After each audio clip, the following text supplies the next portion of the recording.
2 years ago, I was driving home from a family reunion pretty late at night, and the drive was about 2 hours. I didn't stay the night because I had to be back for work the following day.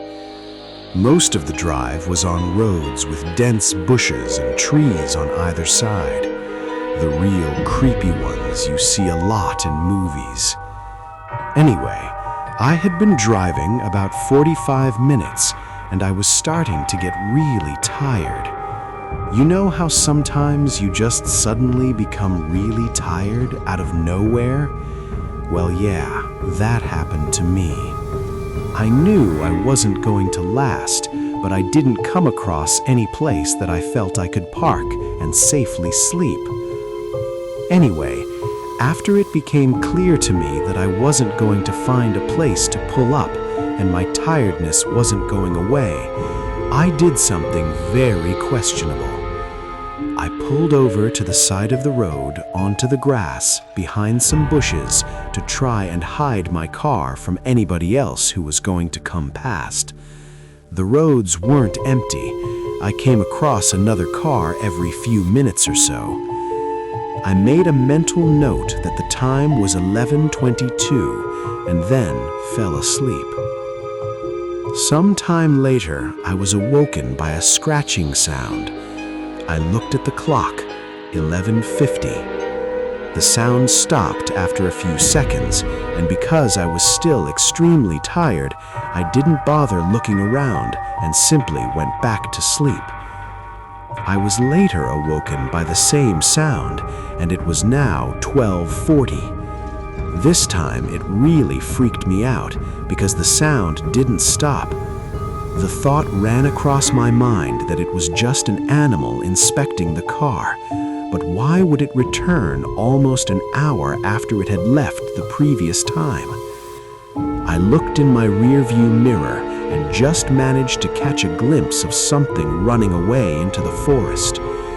Now, at the time, I thought it was the damn hook killer. You know, the one that scratched that couple's car and then slaughtered the guy when he got out to investigate. Fuck that, I thought to myself, so I got the hell out of there. There was a bend no more than 100 yards up the road, and as I came around it, there was a fucking car parked off to the side of the road with the driver's side door opened. I slowed down just to look to see if anyone was in there. There wasn't. Then I looked in my rearview mirror. I didn't see anything, and all of a sudden, this guy comes sprinting around the corner. He starts screaming at me, shouting stuff like, "Hey, you, get the fuck out of your car, now!" I noped the fuck out of there and sped off. I never saw the guy again.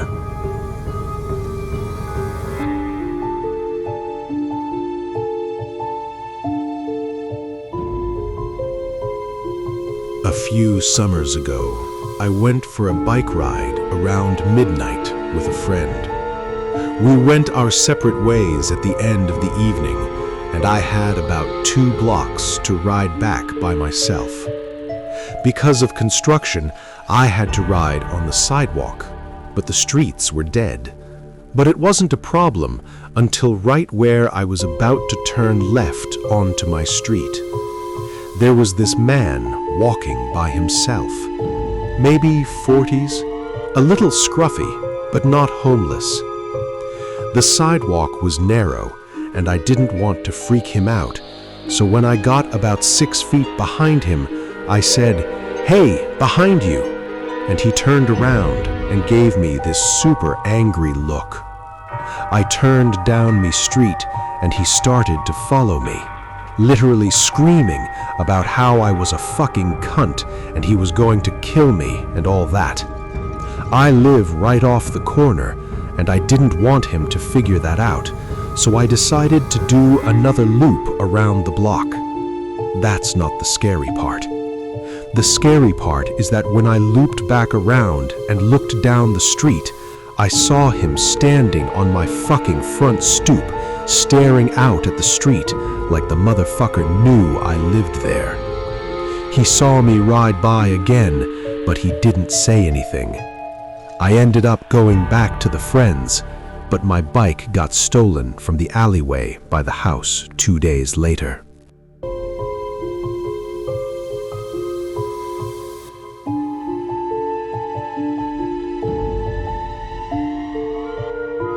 I had awesome parents who let me sleep in the living room on weekend nights when I was very young because my sister was a light sleeper and I could stay up until dawn. But of course, I always end up sleeping on the couch because Nick at night made me tried. So one night, I wake up to the prickly feeling, like an instinct, just bolted into a sitting position and stared out the front window. We lived in rural Georgia, so you can imagine the magnitude of trees. In perfect light cast from the moon, I see a silhouette of someone in this fucking tree. The family dog dashes to the window and is snarling into the glass. Terrified, I run into my parents' room and try to explain to my parents that there is a strange person outside. Dad grabs something defensive and darts outside with the dogs to beat the wax off the hothead. I tremble in Mama's arms until Dad comes home and says he saw no one and to go to bed. I decide to sleep in my regular bedroom. I fill in my sister in as to what happened. Dad is making regular rounds in the house with a cup of coffee. We're all still, and I finally think I can sleep. Nope. I notice the man outside my window. From what I can see in the moonlight, he gives me a shush signal and runs away, just turns around to run a straight line away. I swear I couldn't stop crying for what felt like hours.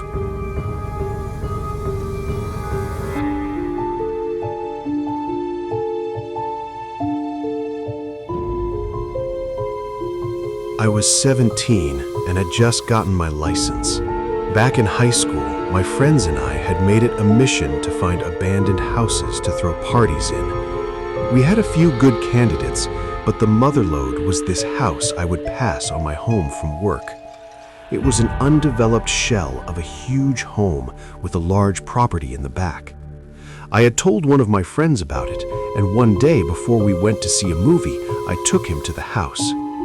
It was about dusk in summer, so I had my headlights on.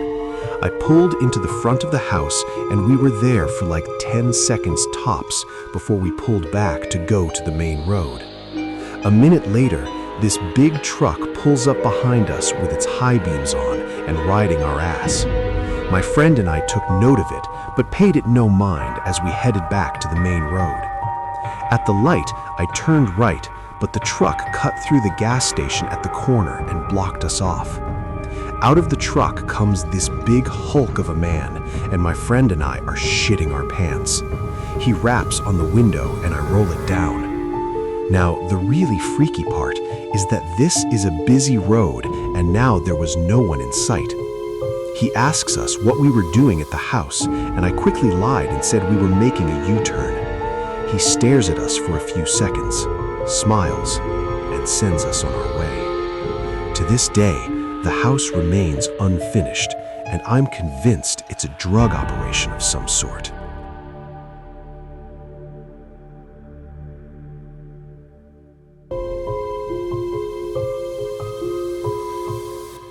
Okay, so this happened to me last summer when I was back at my parents' house during the holidays.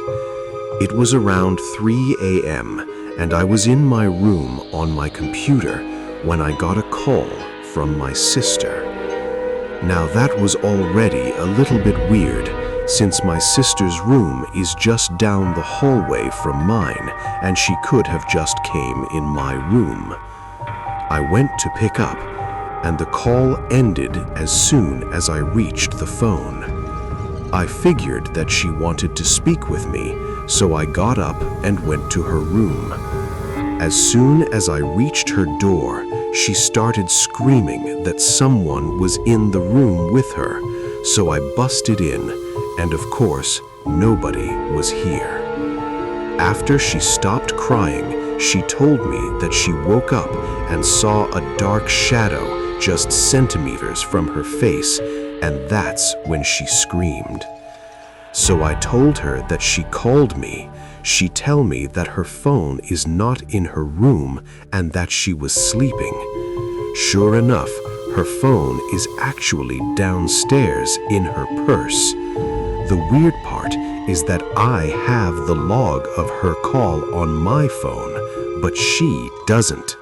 Never managed to explain this one.